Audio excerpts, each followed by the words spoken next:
এই যে সবাই বলে বোবার শত্রু নেই, এই কথাটা শুনলেই আমার হেসে দিতে ইচ্ছা করে। বোবা হলে শত্রু নেই, বোবা হলে বরং তোমার উপর দিয়ে হেঁটে চলে যাবে, উল্টে জুতো পরে, খালি পায় না। এই সমাজে যদি তুমি মুখ না খোলো তাহলে লোকে ধরে নেবে তুমি কিছুই পারো না। তুমি যদি নিজের অধিকারের কথা না বলতে পারো, তুমি যদি কথা বলতে গিয়ে হোঁচট খাও, তাহলে তারা ভাববে ও সো কিউট, কিন্তু কোনো কাজে লাগবে না।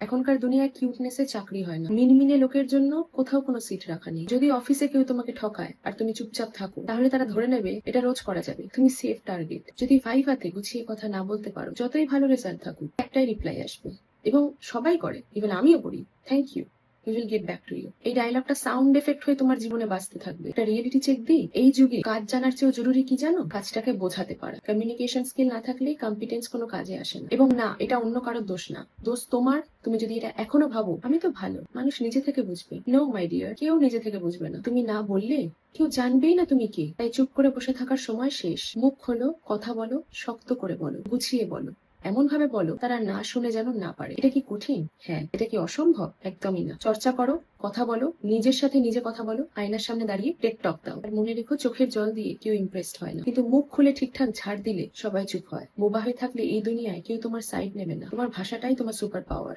Use it, flaunt it, on it.